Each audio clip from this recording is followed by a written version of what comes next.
Assalamualaikum warahmatullahi taala wabarakatuh. Salam satu hobi, salam satu laras, salam bediler, salam kompak selalu. Untuk di video kali ini di channel TBAD Hunting, kali ini saya akan sedikit memberikan tip, trik, dan tutorial agar nyanggong kita berhasil. Dalam acara nyanggong kadang-kadang kita harus penuh kesabaran, penuh ketenangan. Namun kadang-kadang kita dikecewakan dengan hasil yang jong. Di sini saya akan sedikit memberikan beberapa tip agar nyanggong kita berhasil.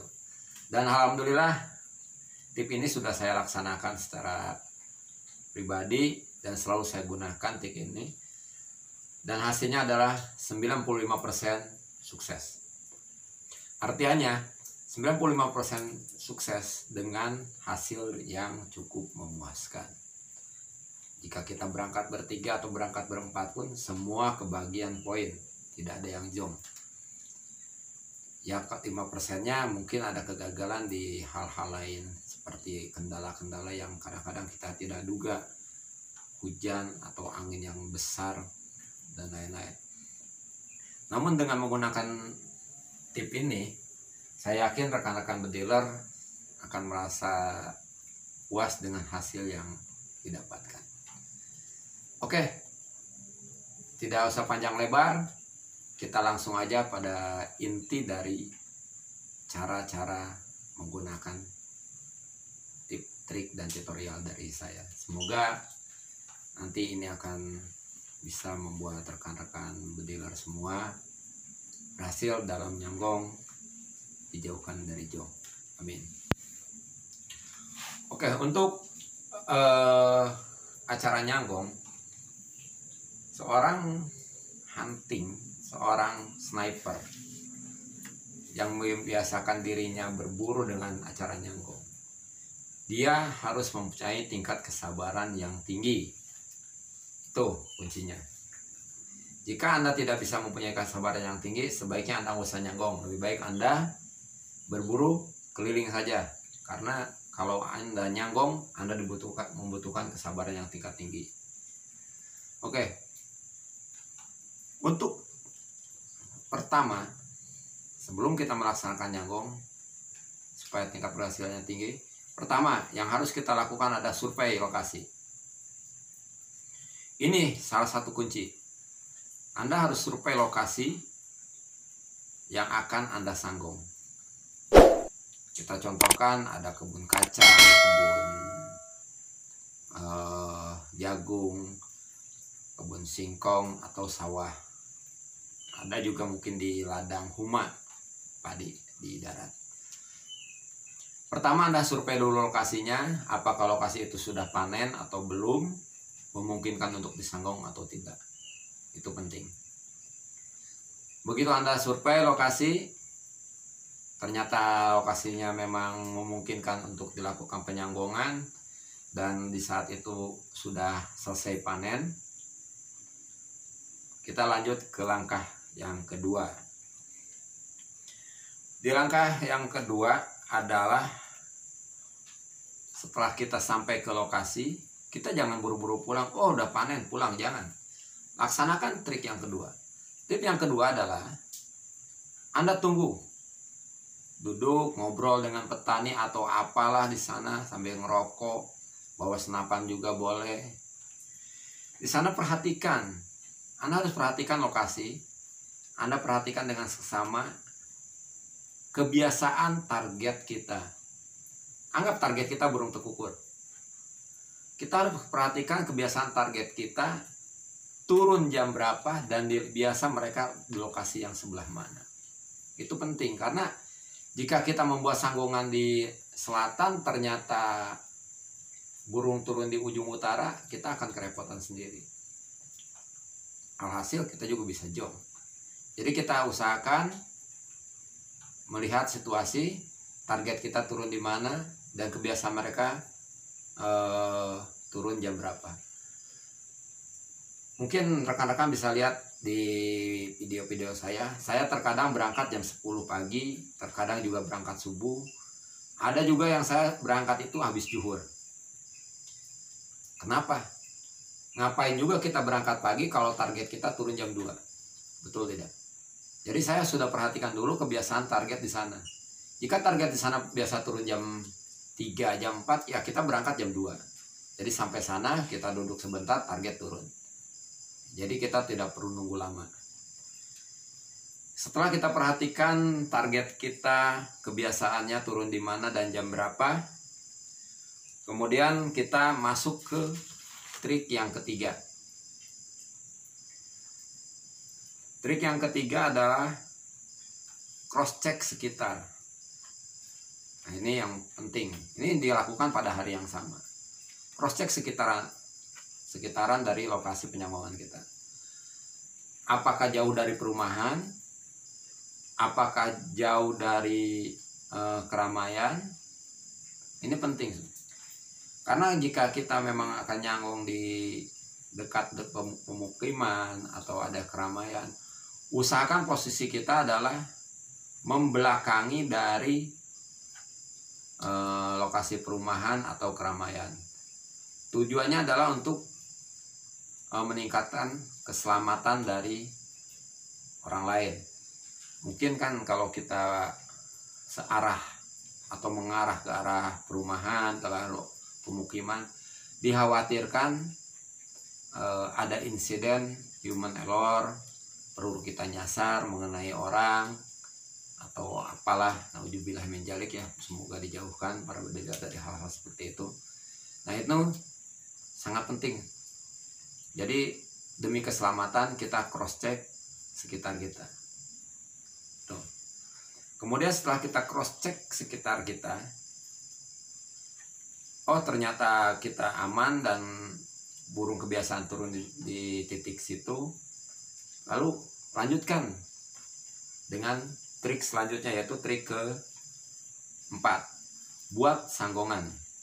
Nanti saya sertakan videonya seperti apa sih sanggongan yang ideal untuk burung membuat kita nyaman dalam nyanggong tekukur. Nanti saya sertakan videonya. Buat sanggongan senyaman mungkin. Artinya kita bisa duduk nyaman, kita bisa lesehan, kita bisa ngopi, kita bisa kongkow senyaman mungkin. Tujuannya agar saat kita nyanggong, kita dijauhkan dari tingkat kejenuhan.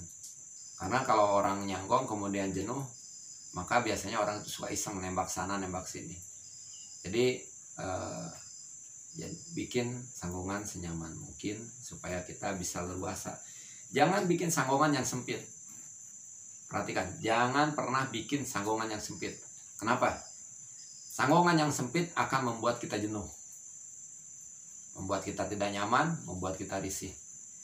Bikinlah sanggongan yang agak luas.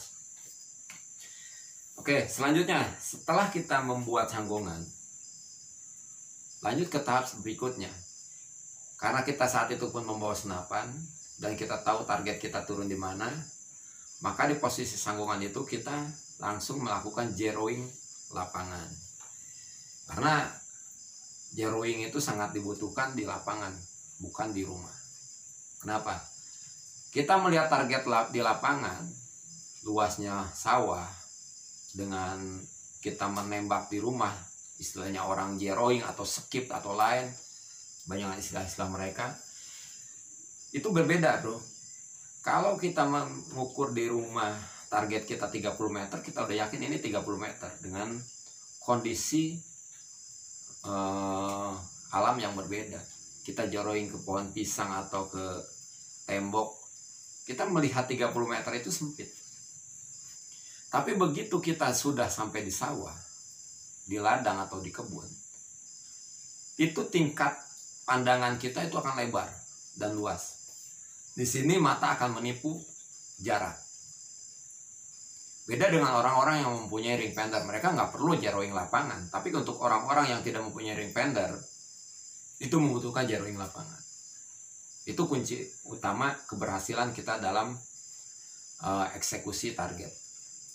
Di saat kita sudah di lapangan, kita sudah tahu titik burung itu di mana, kebiasaan turun di mana, kita taruh benda atau pohon singkong sekitar 20 cm. 20 cm aja cukup bro, jangan lebih dari itu karena burung tekukur nggak ada yang tinggi. Cukup 20 cm kita letakkan di titik yang biasa burung itu turun atau titik terjauh. Kemudian di situ kita melakukan zeroing. Begitu kita udah melakukan zeroing 1-5 kali tembakan, saya rasa udah cukup. 1-5 kali tembakan sudah cukup. Oh, ternyata sudah titik zeroingnya sudah dapat.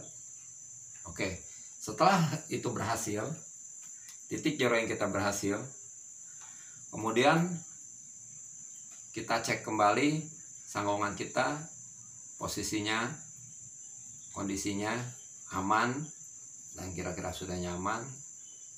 Kemudian kita bisa pulang dan lanjut ke tahap ke-6, yaitu eksekusi pada keesokan harinya. Jadi untuk tingkat nyanggong berhasil itu tidak bisa kita lakukan hari ini kita datang, hari ini kita sanggong, yakin berhasil. Biasanya kalau hari ini kita datang, hari ini kita sanggong tanpa survei, tanpa apa-apa, tingkat keberhasilannya hanya 30%. Tapi jika melakukan trik dan tip seperti barusan, maka tingkat keberhasilannya itu di atas 90%. Ini pengalaman pribadi saya. Saya nggak pernah nyanggong dadakan bro. Saya kalau mau nyanggong hari ini saya survei, besok baru nyanggong. Gitu trik dan tip dari saya. Semoga tip ini berhasil dan bisa bermanfaat untuk rekan-rekan bediler semua. Sekali lagi mohon maaf, bukan menggurui, bukan mengajari. Untuk para senior, untuk para senior yang sudah kawakan, jam terbangnya tinggi, sekali lagi ini hanya berbagi pengalaman untuk rekan-rekan bediler yang masih pemula atau yang dalam tingkat belajar untuk nyanggong. Ini mudah-mudahan bisa berhasil dan sukses. Sekali lagi mohon maaf untuk para senior. Salam hormat, salam satu laras, salam bediler, Salkomsel. Jangan lupa dukung terus channel saya dengan like, komen, subscribe, dan loncengnya bunyikan agar tidak ketinggalan update-update terbaru dari channel saya. Insya Allah kedepannya saya akan sedikit-sedikit memberikan tip-tip dalam hunting. Oke kawan, ini salah satu peletakan cara kita membuat sanggongan. Nah ini lahan luas sekali,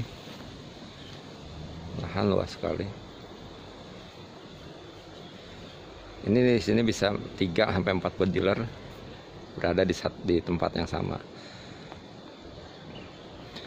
Oke, untuk selanjutnya kita meletakkan sanggongan harus benar-benar posisi aman, tidak mengarah ke arah pemukiman. Di sana ada pemukiman.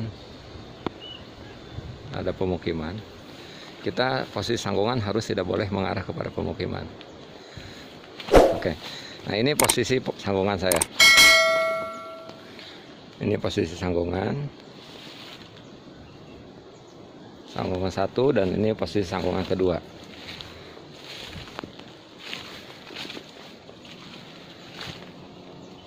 Posisi sanggongan kedua. Ini tinggal nutup aja. Udah untuk ruang tembak sudah kita siapkan. Untuk sanggongan ideal itu adalah ambil posisi ternyaman saat kita menembak. Kalau kita nyaman posisi kita menembak, maka kita buatkan tempat duduk untuk menembak.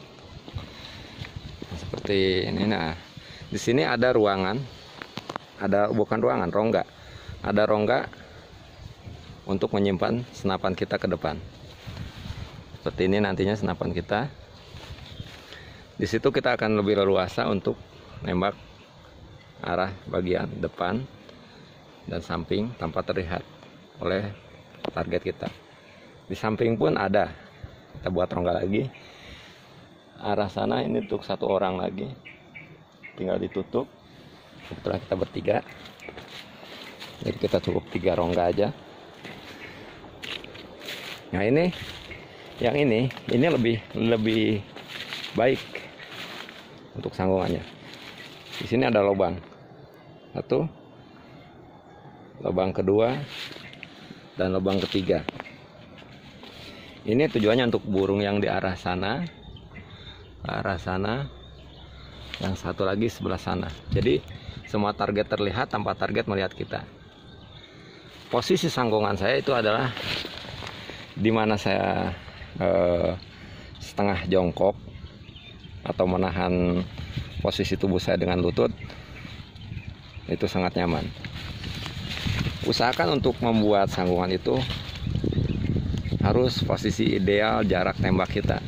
Kalau yang terbiasa rongreng, nah ini kalau saya enak longreng gitu kan. Jadi posisi biasa burung turun di sana sekitar 50 meteran dan 40 meteran. Saya bikin posisi sanggungan di sini. Itu. Jadi posisi sanggungan itu harus dibiasakan juga dengan posisi kita ngambil target. Nah, kemudian setelah kita mendapatkan posisi yang nyaman, kita datang ke lokasi. Jangan lupa satu hal, kita harus zeroing senapan kita. Fungsinya untuk apa? Kan kita sudah zeroing di rumah. Antara zeroing di rumah dengan zeroing di lapangan itu kadang beda bro. Kita sudah survei, seperti di awal saya katakan, kita survei dulu lokasi, kemudian survei posisi kebiasaan burung itu turun, kemudian kita kasih patok satu. Itu bisa dari batang singkong atau apa, pada jarak titik biasa burung turun. Nah, setelah kita dapatkan posisi itu, lalu kita zeroing pada posisi burung itu turun. Nah, jadi begitu burung turun dari antara jarak-jarak di lapangan, di situ kita sudah tidak bingung lagi mengatur zero atau dot. Gitu.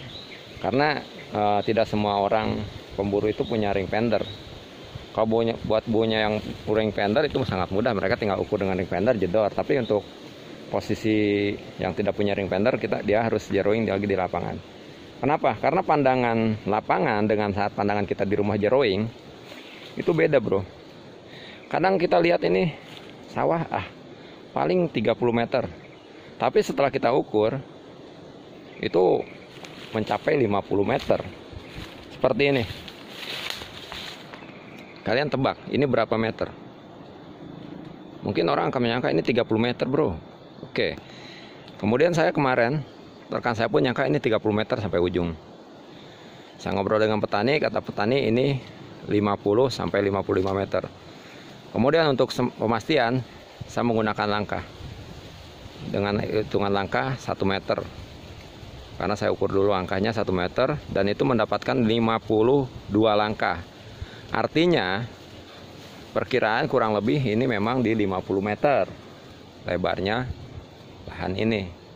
Kemudian kalau kita menggunakan zeroing di rumah 30 meter dan kita menebak ujung di sana itu adalah 30 meter, kemudian ada burung kita hajar di zero, maka yang ada jong. Nah ini yang kebiasaan orang-orang,